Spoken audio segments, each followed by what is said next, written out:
Marshall Peak, Kabanata 3885. Ulat pagkatapos ng aksyon. Si Yang Kai ay dumiretso sa main hall kung saan siya unang pumasok sa Fire Spirit Land. Nahulaan niya na dapat doon tumira si Durufeng. Sa katunayan, nakatira doon si Durufeng. Mula sa malayo, nakita ni Yang Kai ang isang pamilyar na figure na nakatayo sa harap ng pangunahing bulwagan, nakasuot ng puti, tahimik na naghihintay. Sino pa kaya ito kundi si Durufeng? Pagkalapag, kinulong ni Yang Kai ang kanyang mga kamay at sinabing, "Brother, sa kabutihang palad, hindi kita binaygo. Narito ang ulo ng magnanakaw na iyon." Habang nagsasalita, inilabas niya ang ulo ni Fang Tai. Sinulyapan ito ni Durufeng at kinumpirma na ito nga ang ulo ni Fang Tai. Bahagya niyang itinagilid ang ulo at agad namang lumapit sa likuran niya ang isang babaeng nakadamit na kasambahay at kinuha ang ulo. Lumapit si Durufeng upang suportahan si Yang Kai. "Junior brother, nagsumikap ka sa pagkakataong ito." Tumingin siya sa likuran niya na may kain na hinala. "Bakit ka nag-iisa? Nasaan sina Malio at Jiang Sheng, ang dalawang junior brothers? Hindi ba sila sumama sa'yo? Bakit hindi ko sila nakikita?" Mukhang malungkot si Yang Kai. "Brother, hindi mo alam. Sa pagkakataong ito, naging maayos ang lahat, ngunit sa pagbabalik, may nakasalubong kaming kakaibang hayop. Ang dalawang magkapatid sa kasamaang palad ay namatay. Hindi sila nakaganti ni junior brother at halos hindi na nakabawi. Kinailangan ng maraming pagsisikap upang mahanap ang daan pabalik. Kakaibang hayop. Anong uri ng kakaibang hayop?" Nakasimangot si Durufeng. Seryosong nag-isip si Yang Kai at sinabing, "Hindi ko pa ito nakita, ngunit narinig kong sinabi ng dalawang magkapatid na ito ay isang uri ng void beast." "Ano ang hitsura nito?" tanong muli ni Durufeng. Mabilis itong inilarawan ni Yang Kai. Sa kabutihang palad, naging maingat siya at tinanong niya si Shu Lao tungkol sa hitsura ng void beast. Kung hindi siya makakasagot sa oras na ito. Total, kararating lang niya sa labas ng Chenkun at wala akong pagkakataong makakita ng anumang void beast. Pagkatapos pakinggan ang paglalarawan ni Yang Kai, unti-unting nawala ang bakas ng pag-aalinlangan sa mga mata ni Durufeng. Dahil napakatumpak ng kanyang paglalarawan, halatang nakita niya ito ng sarili niyang mga mata. Sa balikat ni Yang Kai, sinabi ni Durufeng, "Ang void beasts ay walang permanenteng tirahan at napakalakas. Talagang mapanganib ang pagharap sa isa sa malawak na universo na ito. Napakaswerte talaga ni junior brother na nakatakas. Nakakaawa si Brother Ma at Brother Jiang." Namula ang mga mata ni Yang Kai. Bumantong hininga si Durufeng. "Iyan ang kapalaran nila. Junior brother, hindi na kailangang malungkot. Nagsumikap ka rin sa pagkakataong ito. Bumalik ka muna at magpahinga." "Oo," tumanggo si Yang Kai. Pagkatapos ng kaguluhang dulot ni Elder Shu, wala na siya sa mood na magtanong tungkol sa Kitiwala. Ngayong dinala na niya si Elder Shu sa Kikiaw, sino ang nakakaalam kung gaano katagal ang Kitiwala na ito? Maaaring maghayganti si Elder Shu sa loob ng ilang araw. Kahit na hindi niya alam kung gaano kalakas si Elder Shu at kung kaya niyang magtagumpay, hindi alintana kung magtagumpay siya o hindi na siya maaaring manatili sa Kikiaw. Mas mabuting humanap ng paraan para makaalis sa lalong madaling panahon. Hindi siya nagtanong, ngunit nagkusa si Durufeng na banggitin. "Sa ilang araw, magiging 1 buwan na. Kapag pumunta ako sa taniman sa susunod na buwan, sasabihin ko sa Fire Spirit Land ang tungkol sa iyong bagay. Salamat sa iyo kapatid na lalaki." Mabilis na nagpahayag si Yang Kai ng masayang ekspresyon. Pagkatapos ay aalis na si junior brother. Tumanggo si Durufeng. Tumalikod si Yang Kai para umalis. Pagkatapos ng ilang hakbang, tumawa si Durufeng sa likod niya. "Junior brother, saan ka pupunta? Papatayin ba niya ito para patahimikin siya?" Bumalik si Yang Kai, maingat na itinago ang pagbabantay sa kanyang mga mata. "Hindi ba sinabi sa akin ni brother na bumalik at magpahinga ng ilang araw? Suot mo ngayon ang rainbow robe, kaya maituturing kang disipulo ni Kikiaw. Dapat kang pumunta sa personnel hall para hawakan ang ilang mga walang kwentang bagay at magparehistro." Tinapik ni Yang Kai ang kanyang ulo. "Nakalimutan ko." Itinagilid ni Durufeng ang kanyang ulo at sinabing, "Little He, samahan mo si junior brother." Malutong na sagot ng kasambahay kanina. "Oo." Sa ilalim ng gabay ng batang babae na tinatawag na Little He, matagumpay na nakapasok si Yang Kai sa personnel hall. Nagrehistro siya at nakatanggap ng ilang bagong set ng damit, isang masayang ekspresyon sa kanyang mukha. Sinabi ni Little He, "Ang swerte talaga ni Durufeng. Naglilingkod ako sa tabi ni Durufeng sa loob ng napakaraming taon, ngunit ito ang unang pagkakataon na nakakita ako ng isang lingkod na gumugol lamang ng kalahating taon upang i-promote bilang isang ordinaryong alagad." Itinaas ni Yang Kai ang kanyang mga kamay sa direksyon ng nakaraang bulwagan. Lahat ito ay salamat sa patnubay ni Brother Do. Tumigil siya saglit, pagkatapos ay nagsabi, O tama, Miss Little He, saan ako titira ngayon? Kinagat ni Little He ang kanyang mga labi at ngumiti. Maninirahan ka sa dating tinitirhan ni Steward Chow. Ito pa rin ang errand boy's quarter. Pinitik ni Yang Kai ang kanyang mga daliri. Gayunpaman, ang quarters ni Zhou ay tiyak na iba sa errand boy's quarter.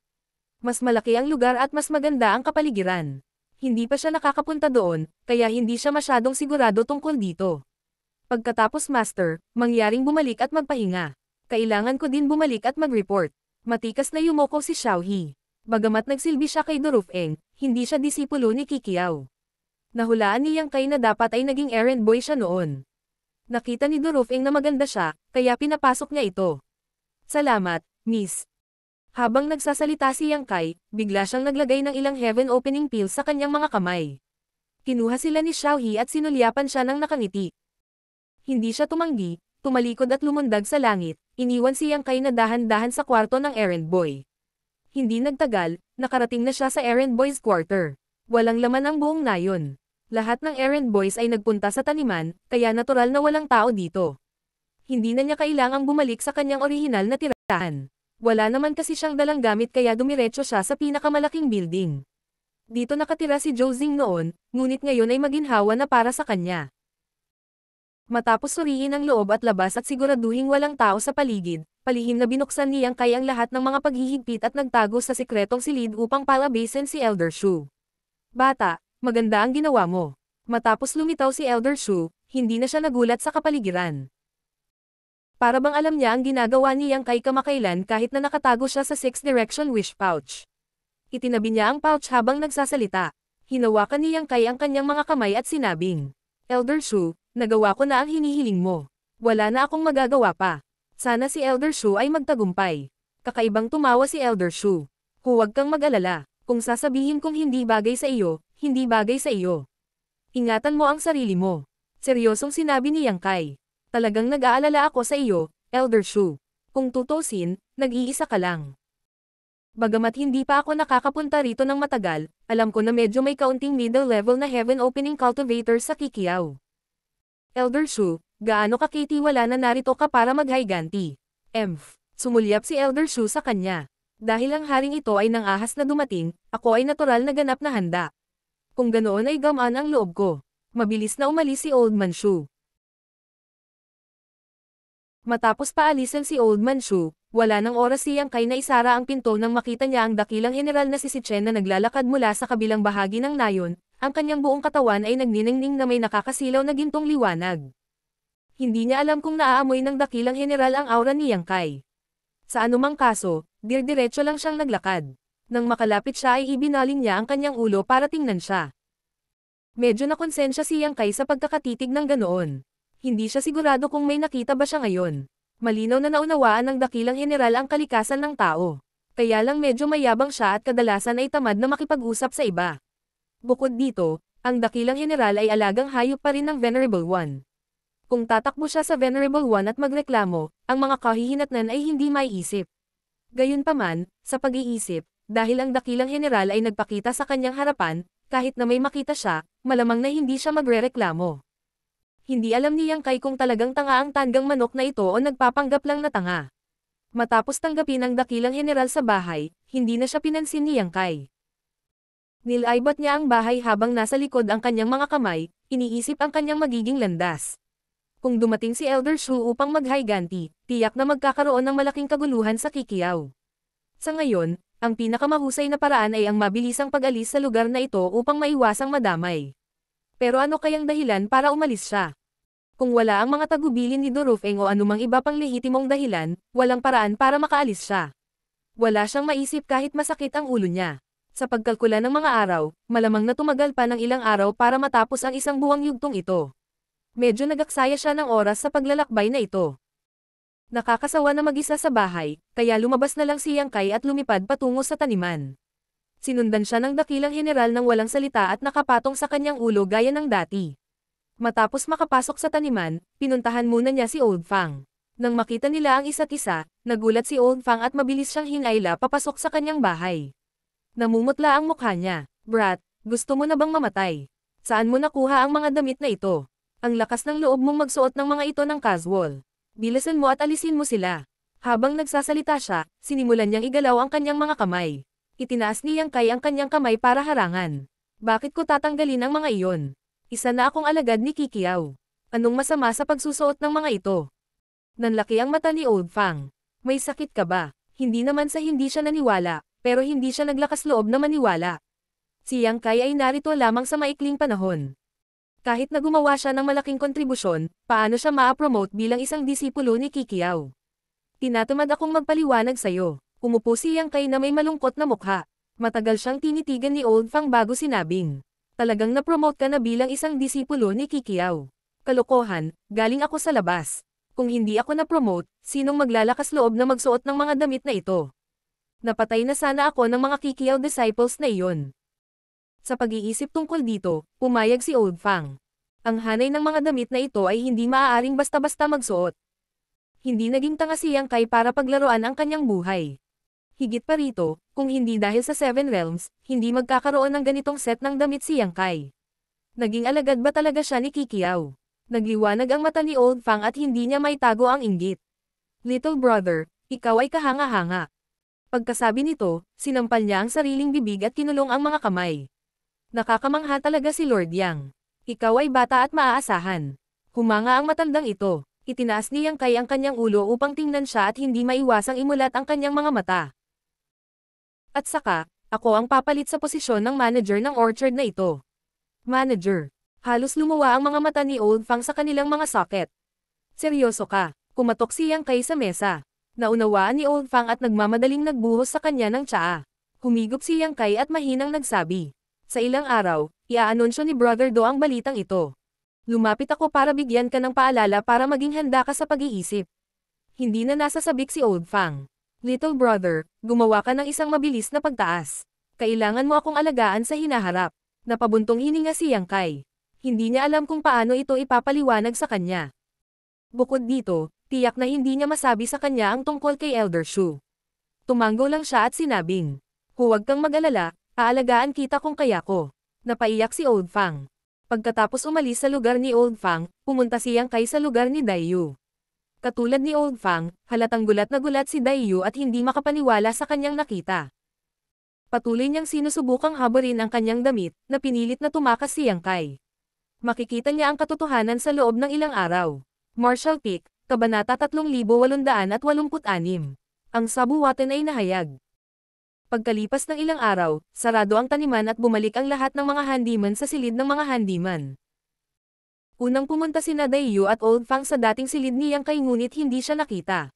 Pagkatapos ng ilang komunikasyon, nalaman nilang lumipat si Yang Kai sa dating silid ni Jozing. Dahil naglakas loob si Yang Kai na lumipat sa opisina ng manager, halatang may maaasahan siya.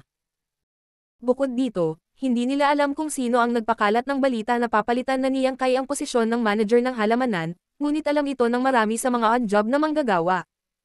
Parehong sinabi ni Old Fang at Daiyu na wala silang nilusot.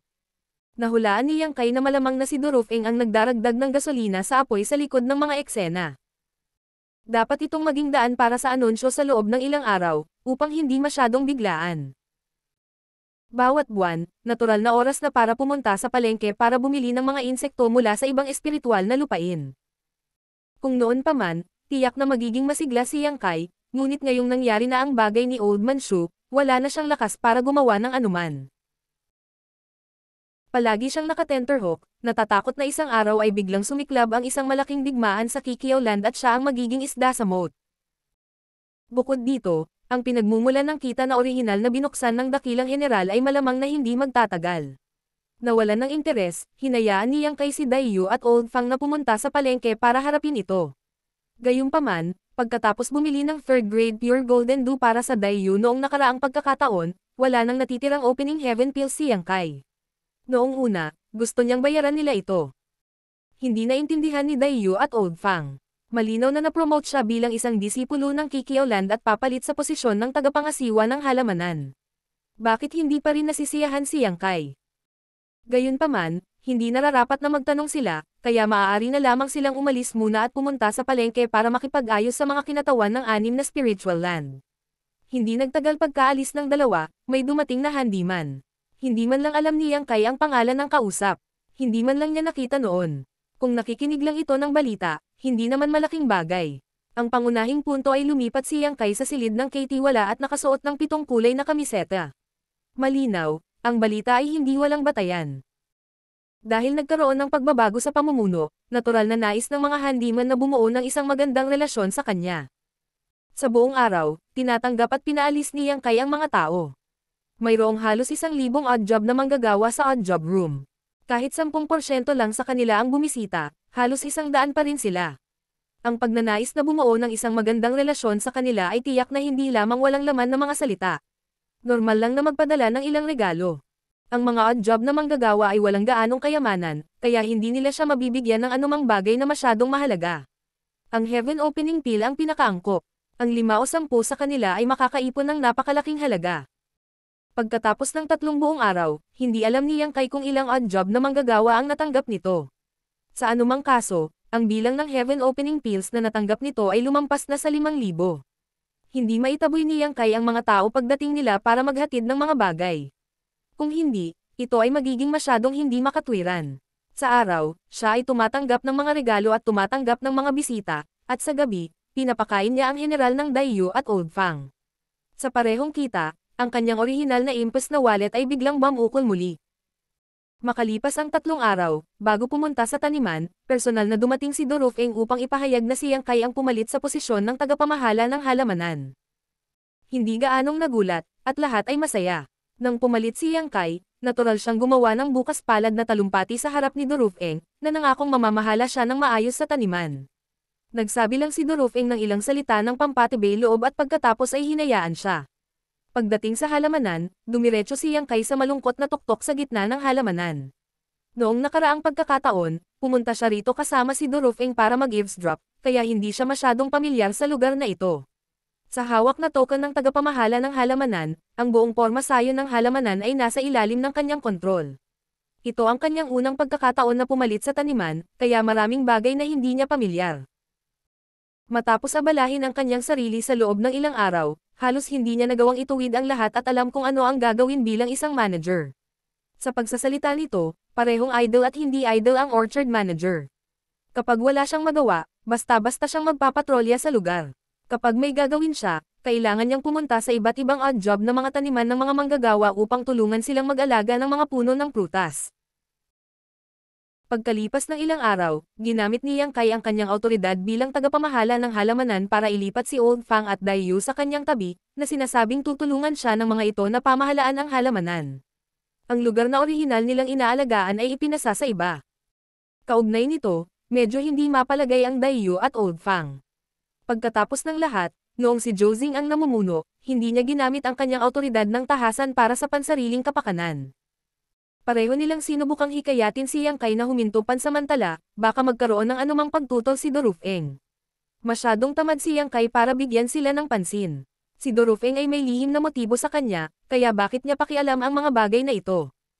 Sa kabilang banda, si Elder Shu ay nawala sa loob ng maraming araw, ngunit ang Kikiaw Land ay tahimik pa rin, na nagpabalisa kay Yang Kai. Kung gumawa ng kaunting ingay si Elder Shu pagdating niya, magaan na sana si Yang Kai, ngunit ang kalmadong ito bago ang bagyo ay nagpabagabag sa kanya. Walang nakakaalam kung kailan kikilo si Elder Shu at kung anong uri ng sitwasyon ang kinaroroonan ng Kikiaw Land sa oras na iyon. Kalahating taon na siya rito, at parehong pinangalagaan siya ni Old Fang at Daiyu.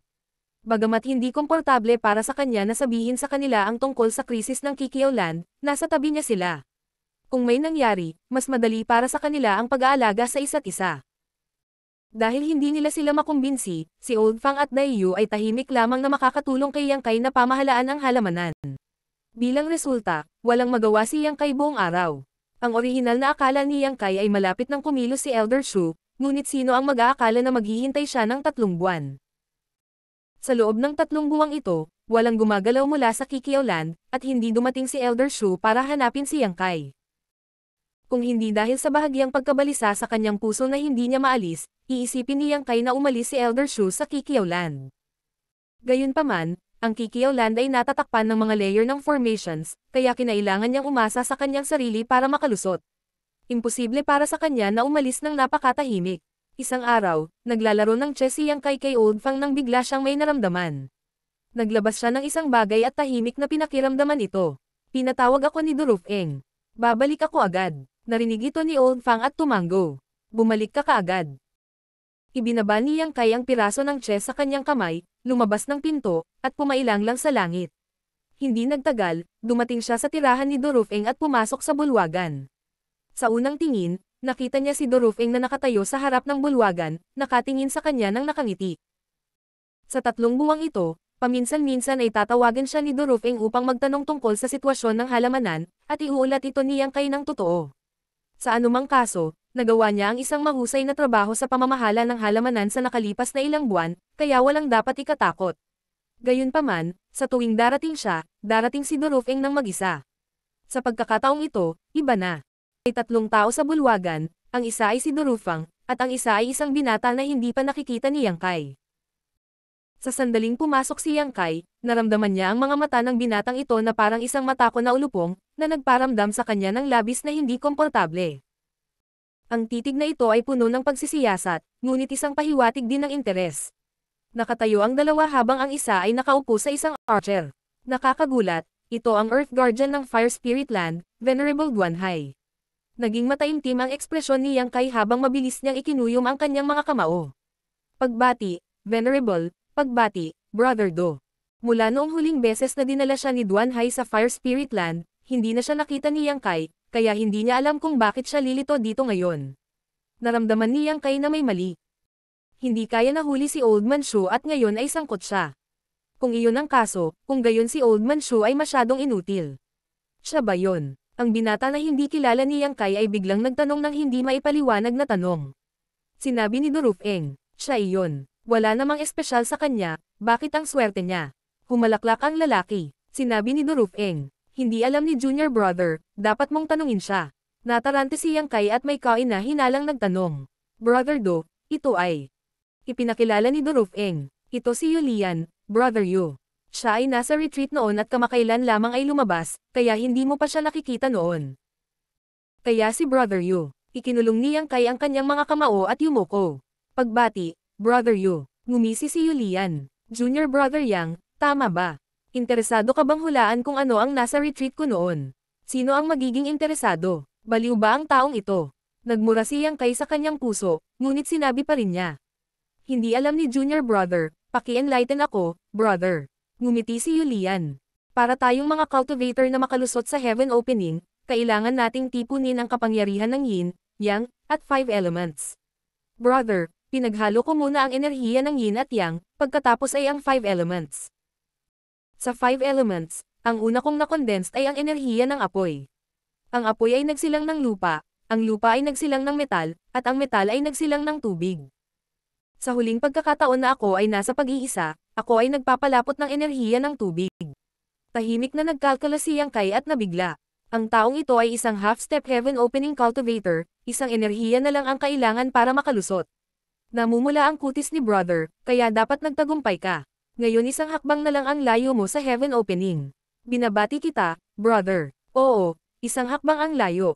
Ang mga mata ni Yulian ay kumislap sa panates mo. Gayunpaman, ilang tao ang natigil sa isang hakbang na ito. Maaari mo ring sabihin kay Junior Brother na ang mga materyales na aking na-condensed ay pawang grade 4. Kung gayon kung makakalusot si Brother sa Heaven Opening, ikaw ay magiging 4th grade Heaven Opening cultivator. Ang aking Kikiaw Land ay magkakaroon ng isa pang mahusay na general, ito ay isang pagpapala para sa aming mga disipulo. Ang 4th grade Heaven Opening cultivators ay hindi madaling mahanap. Kahit na may mga mapagkukunan ng Kikiaw Land, sino ang nakakaalam kung gaano katagal bago makahanap ng angkop? Natatakot ako na aabutin ito ng 100 taon o kahit mas matagal. Nagpakawala ng mahabang buntong hininga si Yulian. Sa kakayahan ni Venerable, sigurado akong makakahanap ka ng angkop para kay Brother. Nilinggan ni Yulian ang kanyang ulo para tingnan si Duanhai at ngumiti. Hindi na kailangang problemayan si Venerable sa gayong maliit na bagay. Hanggat may maitutulong si Junior Brother sa akin, ayos lang. Naramdaman ni Yang Kai ang lamig na damaloy sa kanyang gulugod, bahagyang naramdaman na may mali. Mababaw ang lakas ni Junior Brother, hindi ko alam kung ano ang maitutulong niya kay Brother. Bahagyang sumando si Yulian at matalim na tinitigan siya. Hindi, kailangan mo lang mag-ambag ng iyong wood elemental power. Nang marinig ito, nagulat si Yang Kai, lahat ng mga bagay na hindi niya naiintindihan bago ay biglang naging malinaw. hindi nakapagtataka pagkatapos niyang tulungan si Dorofeng na makuha ang Scarlet Heaven Golden Flame, ang taong ito ay nag-ingat sa kanya, ito pala ay tinitingnan niya ang kanyang wood energy. Bagamat matagal na itong nahulaan ni Yang Kai, hindi siya sigurado. Ngayon lang niya nalaman na tama ang hula niya. Noong napilitan siyang bitawan ang Dowsil sa harap ni Dorofeng, naihasak na niya ang mga binhi ng sakuna. Ang pagtataguyod sa kanya na maging tagapangasiwa ng halamanan at pagpapadala sa kanya upang tugisin si Fang Tai ay ginagamit din siya bilang isang sangla. Sa anumang kaso, kung talagang kinuha ang kanyang lakas ng kahoy, malamang na hindi siya magkakaroon ng magandang wakas. Hindi ko alam ang sinasabi mo.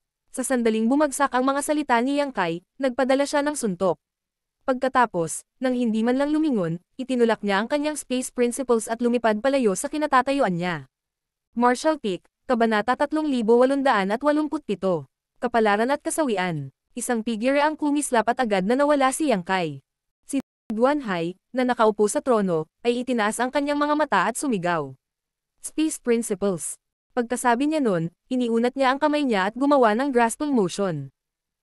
Kasunod ng pagkilos na ito, sa loob ng Fire Spirit Land, si Yang Kai, na nakatakas lang mula sa pangunahing bulwagan, ay agad na nakaramdam ng matinding krisis. Paglingon niya, nakita niya ang isang higanteng kamay na lumitaw sa likuran niya, na tila may kakayahang buhatin ang langit at buhatin ang dagat, sinusubukang sunggaban siya. Nagulat si Yang Kai. Patuloy niyang itinulak ang kanyang space principles habang kumikislap ang kanyang figure, ngunit kahit anong pilit niya, hindi niya nagawang makatakas mula sa hanay ng higanteng kamay na ito. Mayroon ding malakas na aura na mahigpit na nakakulong sa kanya. Habang bumababa ang higanteng kamay, tinatakpan ang kalangitan, humigpit ang katawan ni Yang Kai at nagpakawala siya ng mahinang ungol habang mabilis na nagbago ang eksena sa harapan niya. Sa oras na gumaling siya, nagpakita na siya sa isang lihim na silid. Nandito lahat sina Duan Hai, Dorofeng, at Yulian, nakatayo sa likod ni Duan Hai, ang isa ay walang pakialam at ang isa ay may ngiti sa kanyang mukha. Ang diwa ni Yang Kai ay tensyonado habang lumilingon siya sa paligid ngunit wala siyang mahanap na paraan para makatakas, puno ng pait ang kanyang bibig. Kalokohan, natatakot akong tapos na ako. Kahit nagamit ang Space Divine Technique, hindi ako makatakas sa pagkakahawak ni Duan Hai. Masyadong malaki ang agwat ng lakas sa pagitan ko at nitong 4th grade heaven opening. Junior Brother Yang, bakit ka tumatakbo? Hindi ka kakainin ni Brother, gusto lang niyang hiramin ang lakas ng wood attribute mo. Nakangiting tanong ni Yulian. Hinihintay ba niyang mamatay kung hindi siya tumakbo? Bagamat alam niyang maliit ang tsansa niyang makatakas, kailangan pa rin niyang subukan, kaya't sinabi niya sa malungkot na mukha. Kung gusto ni Brother ang lakas ng wood attribute ko, kailangan lang niyang magtanong at mag-aambag si Junior Brother. Hindi na kailangang dayin mo ako ng ganito.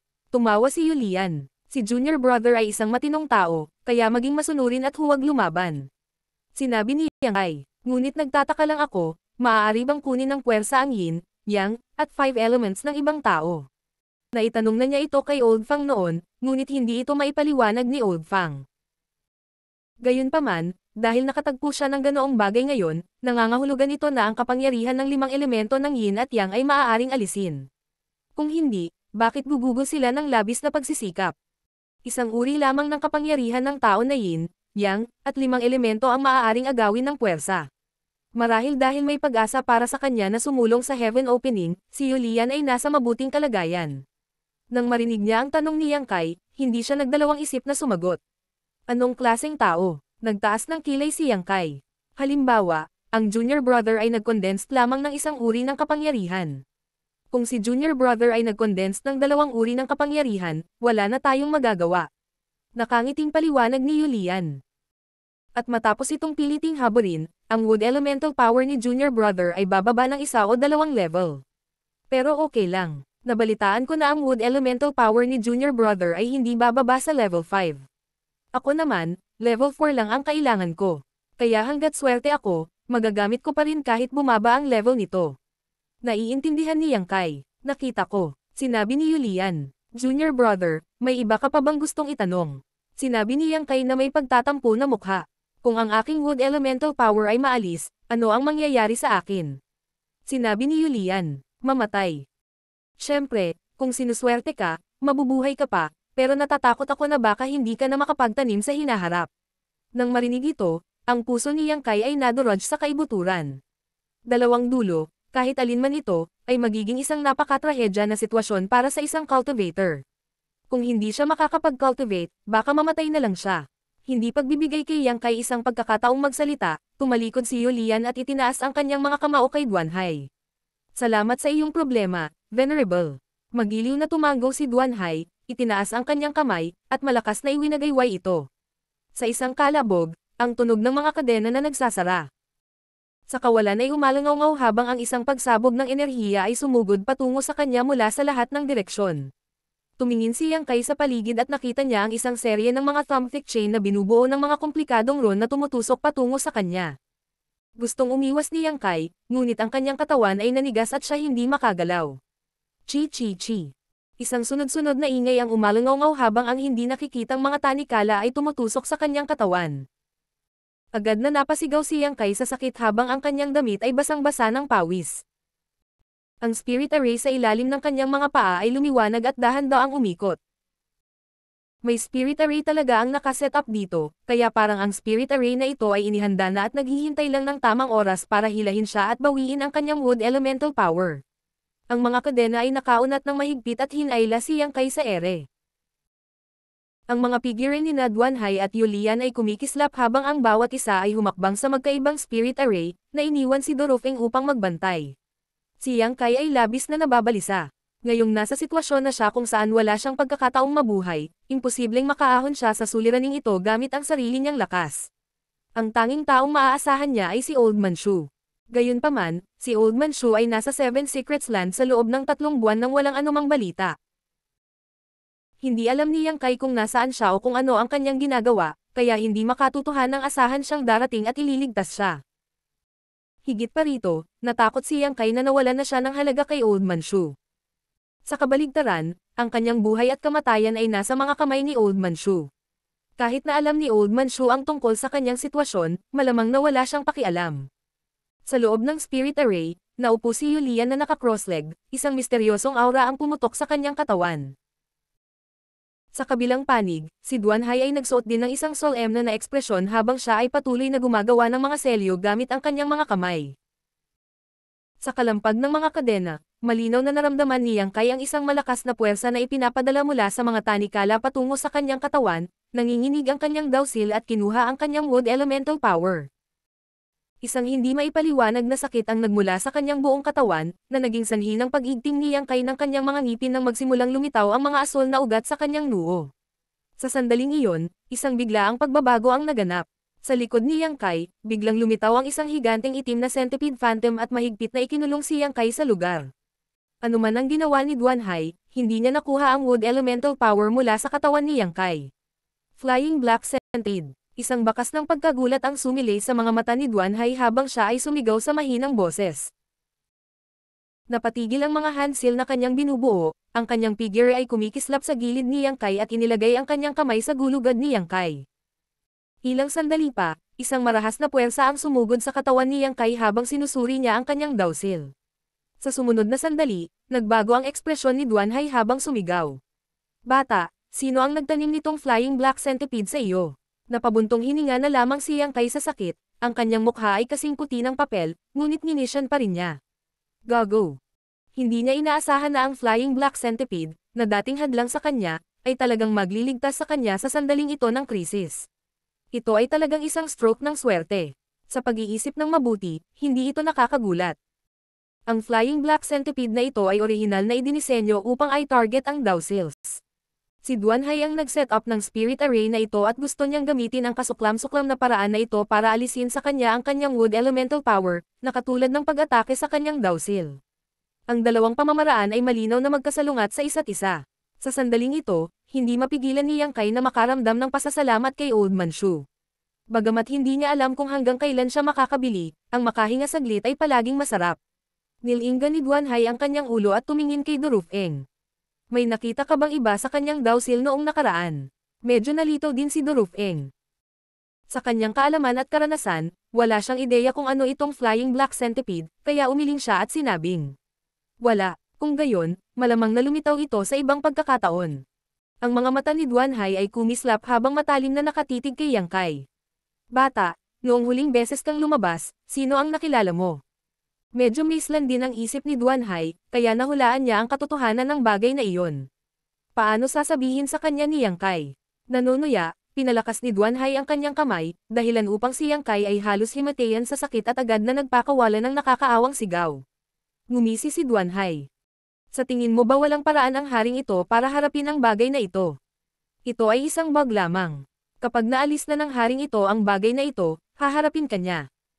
Pagkasabi nito, ginalaw ni Duanhai ang kanyang kamay, ang kanyang palad ay patuloy na tumatama sa dawsil sa gulugad ni Yang Kai, nagbuhos ng purong enerhiya sa katawan ni Yang Kai at niyugyog ang flying black centipede na nakabalot sa kanyang dawsil. Sa mga aksyon ni Duanhai, si Yang Kai malinaw na naramdaman na ang marka ng alupihan na nakabalot sa kanyang dawsil ay unti-unting lumuwag sa pagkakahawak nito at mahinang nagpapakita ng mga senyales ng pagpapaalis. Ang isang malabo ay biglang lalawak mula sa flying black centipede, na nagdulot kay Yang Kai, na nasa matinding sakit, ang biglang pakiramdam na parang nalulunod na tao na nakahawak sa isang negel iligtas buhay na dayami, na napabulalas sa tuwa. Old Man Shu, iligtas mo ako. Sayang, halos sirain mo ang aking mga plano. Umalangaw-ngaw sa isipan ni Yang Kai ang boses ni Old Man Shu, ngunit para sa kanya, ito ay parang tunog ng kalikasan. Kapansin-pansing nagbago ang mukha ni Duanhai habang sumisigaw. Sinong mga ngahas na kumilos ng ligaw dito? Malinaw na narinig niya ang sinabi ni Duanhai ngayon, at ang pagpapalawak ng kanyang kalooban sa flying black centipede ay halatang may-ari ng kakaibang insektong ito. Ang mga aksyon ni Duanhai ngayon ay dapat na nakaalerto sa kabilang partido. Mayroon talagang isang malakas na kaaway na nagtatago sa 7 Openings Land. Hindi napigilan ni Duanhai ang pagpawis ng malamig. Buti na lang at nagkataon na may natuklasan siya ngayon, kung hindi niya alam kung ano ang mangyayari. Duanhai, maraming taon na tayong hindi nagkita, nakalimutan mo na ba ang boses ng haring ito? Malamig ang boses ni Old Man Shu. Ilang beses na nagbago ang mukha ni Duanhai habang sumisigaw siya. Shu Huang, buhay ka pa, ngumisi si Old Man Shu. Ang haring ito ay biniyayaan ng malaking kapalaran, paano siya mamamatay? Kayong mga traidor ay nagplano laban sa akin at ninakaw ang aking 7 Openings Land. Ngayon, kukunin ng haring ito ang lahat ng may interes. Mabilis na sinabi ni Duanhai. Wala akong alam sa nangyari noon. Sa tingin mo ba maniniwala sa iyo ang haring ito? Ngayon, lahat kayo ay mamamatay. Sa sandaling bumagsak ang salitang mamatay, isang tunog na nakakabasag ng lupa ang nagmula sa labas. Kahit na ang lihim na silid na ito ay natatakpan ng mga patong-patong ng spirit arrays, nahulog pa rin ang mga durog na bato mula sa kisame, na parabang ang buong mundo ay malapit ng malaglag, gumuho. Kaagad pagkatapos, biglang sumabog ang isang marahas na puwersa, na nag-transform sa isang hindi masisira na daliri na bumaril patungo kay Duanhai. Namutla si Duanhai habang nagmamadaling umatras, lumilipad ang kanyang mga kamay habang bumubuo ng isang serye ng mga selyo at itinulak ang kanyang palad pasulong. Hong Long Long. Sa gitna ng malakas na ingay, ang langit at lupa ay nabaligtad. Ang sikretong silid ay sumabog at ang mahusay na porma sayon ay gumuho. Si Yang Kai, na nakagapos sa himpapawid, ay agad na naramdaman na para siyang bangka sa gitna ng malawak na karagatan, napapaligiran ng walang katapusang mga alon na nagbabantang tumaob sa kanya anumang oras. Ang resulta ng mga pag-atake ng dalawang Heaven Opening Realm Masters ay umapaw, tumagos sa universo at gumuho ang lahat sa paligid niya. Ang katawan ni Yang Kai ay patuloy na bumabagsak habang ang tunog ng mga buto ay binasag, umalangaw-ngaw sa buong katawan niya. Bumulwak ang dugo mula sa kanyang bibig at ilong nang makita niya ang mga bituin at ang kanyang kaluluwa ay naging hindi matatag. Martial Peak, Kabanata 3888. Grand Defense Array. Nagulat si Yang Kai. Bagamat nakalabas siya noong huling pagkakataon kasama sina Liu at Jiang Sheng bilang First Order Heaven Opening, hindi pa niya ito nakitang lumaban, kaya hindi niya alam kung anong uri ng lakas ang taglay nila. Higit pa rito, masyadong malaki ang agwat sa pagitan ng First Order Heaven Opening at Fourth Order Heaven Opening. Ngayong nag-away na sina Duanhai at Old Man Shu, ang resulta ng kanilang mga pag-atake ay halos kumitil sa kanyang buhay. Ito ang Heaven Opening Realm. Kung ang isang mid-rank Heaven Opening Realm ay may ganoong kapangyarihan, paano naman ang isang high-rank Heaven Opening Realm? Ang dugo ang bumulwak mula sa kanyang bibig at ilong, ang mga mata ni Yang Kai ay kasing liwanag ng mga bituin. Ang alikabok at usok ay tumaas ng gumuho ang bulwagan at binalot ng dilim si Yang Kai. Nasa sobrang sakit si Yang Kai habang dinidiin siya ng gumuhong gusali, ngunit sa kabutihang palad, nawala ang puwersang pumipigil sa kanya. Ang lugar na ito ay nawasak, kaya ang spirit array na nakaayos dito ay natural na nawalan ng paggana, ngunit kung wala ang mga tanikala ng spirit array na ito, nakuhang muli ni Yang Kai ang kanyang kalayaan. Sa pag-iling ng kanyang mga braso, inalis ni Yang Kai ang mga debris na dumidiin sa kanya at muling lumitaw ang liwanag sa kanyang harapan. Bago siya magkaroon ng oras upang suriin ang kanyang paligid, narinig niya ang mahinang ubo mula sa malapit. Nilinggan ni Yang Kai ang kanyang ulo upang tumingin, isang mabangis na liwanag ang kumikislap sa kanyang mga mata habang inabot niya at hinawakan ang Blue Dragon Spear. Inalog ang sibat, ibinuhos ni Yang Kai ang lahat ng kanyang lakas dito at sa isang matunog na dagandong ng dragon, itinulak niya ito pasulong. Sa isang putok, isang malaking halaga ng mga durog na bato ang lumipad, na nagpapakita ng figure ni Yulian sa ilalim. Bumulwak ang dugo mula sa kanyang bibig, namumungay ang mga mata ni Yulian habang nakatitig sa gulat. Mamatay. Umuungol si Yang Kai habang pabago-bago ang kanyang space principles. Kasabay nito, isang itim na bola ang lumitaw sa dulo ng Blue Dragon Spear, na ibinuhos sa katawan ni Yulian. Everything collapsed. Isang malaking butas ang agad na lumitaw sa dibdib ni Yulian nang mawala ang kanyang 5 viscerae at 6 na bituka. Hinawakan ng Blue Dragon Spear gamit ang isang kamay, inabot ng kabilang kamay ni Yulian si Yang Kai, isang mapangwasak na aura na pumutok mula rito. Huminga ng malalim si Yang Kai, umuumbok ang kanyang dibdib habang ibinuka niya ang kanyang bibig at naglabas ng isang matalim na hininga, hiniwa ang mga patong ng laman sa braso ni Yulian na parang isang matalim na talam, na inilantad ang puting buto sa ilalim. Isang sigaw ang lumabas sa bibig ni Yulian. Itinaas ni Yang Kai ang kanyang sibat at inihagis ang katawan ni Yulian sa hangin. Ang langit ay napuno ng mga anino ng sibat. Sa 3 paghinga lang, sa oras na binawi ni Yang Kai ang kanyang sibat, si Yulian ay bumagsak na sa lupa na parang gulanit na sako. May hindi mabilang na mga butas sa buong katawan niya, at umaagos ang dugo na parang bukal. Mabilis na nawala ang kanyang sigla, at tila hindi na siya makakaligtas. Bago pa siya matuwa na nakatakas siya sa kamatayan, isang mamamatay tao na aura ang bumungad sa kanyang likuran. Mabilis na tumalikod si Yang Kai at hamarang gamit ang kanyang sibat. Sa isang malutong na tunog, isang malaking puwersa ang dumating, at siya ay pinalipad, ang dugo ay bumulwak sa kanyang bibig sa himpapawid. Pagdating sa lupa sa pagmamadali, tumangala siya at nakita si Dorofeng na nakatingin sa gilid na hindi makapaniwala. "Brother Yu."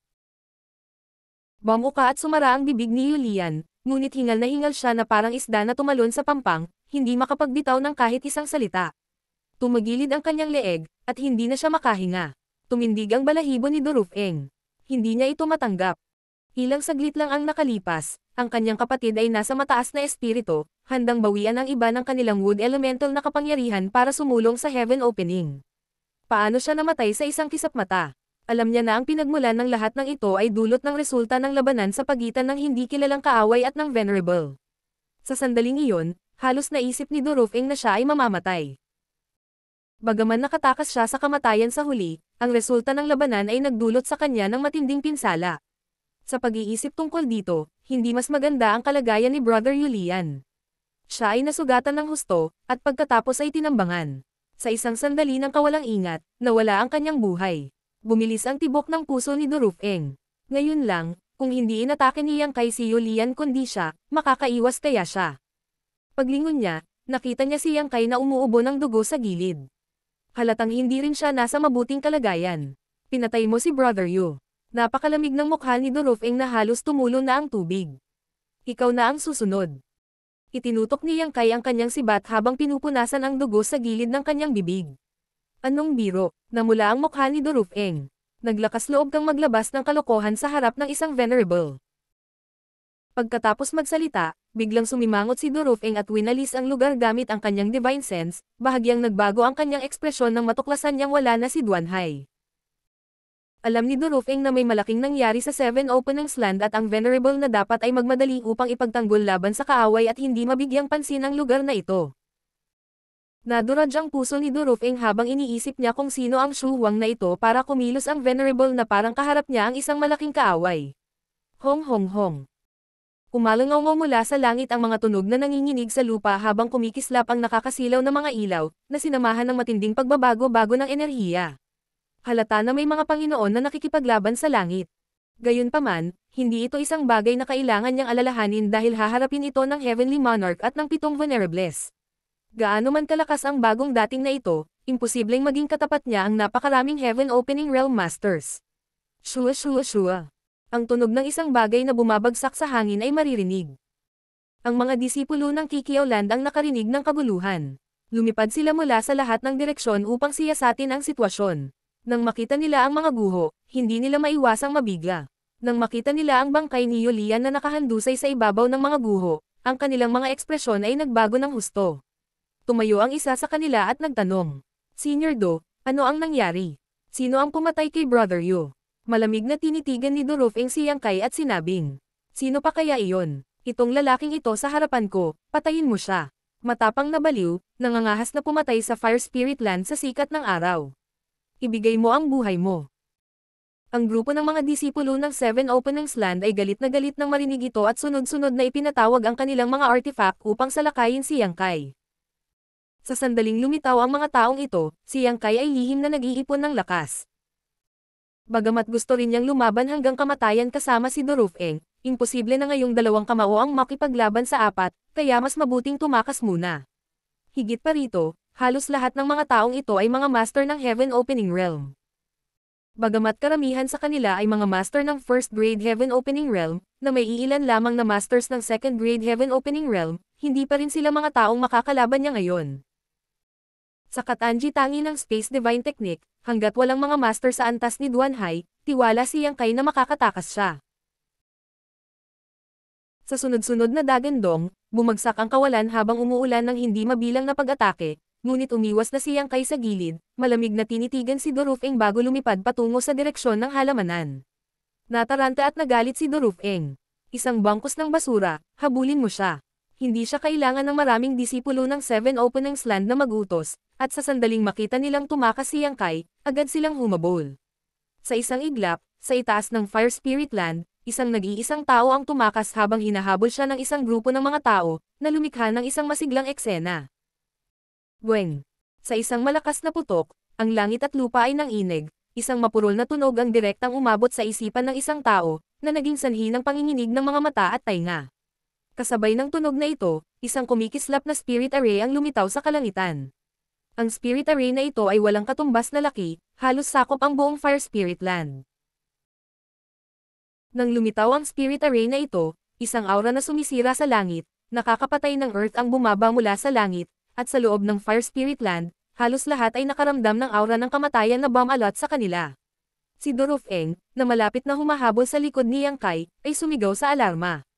The Earth Protecting Array. Tumindig din ang balahibo ni Yang Kai habang napuno ng pakiramdam ng nalalapit na kapahamakan ang kanyang puso. Kahit na hindi niya alam kung ano ang nangyayari, nakikinig sa mga salita ni Dorofeng, tila na-activate na ang Earth Protecting Array ng Fire Spirit Land. Sa sumunod na sandali, isang galit na dagandong ang umalangaw-ngaw. "Shu Huang, baliw ka. Gusto mo bang sirain ang Seven Openings Land?" Umalangaw-ngaw sa buong mundo ang tawa ni Old Man Shu. "Paano kung masira ito? Dahil ang Seven Openings Land na ito ay inagaw ninyong mga traidor, ayaw ng haring ito. Mamatay kayong lahat."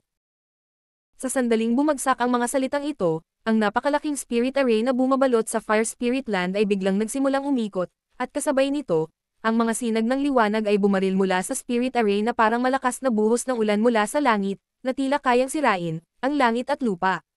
Hindi man lang ito inisip ni Yang Kai at umiwas sa Sealed World Bead. Nagtago sa loob ng Sealed World Bead, tumingin si Yang Kai sa Sealed World Bead at nakita na ang langit at lupa ay puno ng mga sinag ng liwanag. Lahat ng bagay sa Fire Spirit Land ay nagsimulang magkawatak-watak nang lumitaw ang malalaking gullies sa lupa.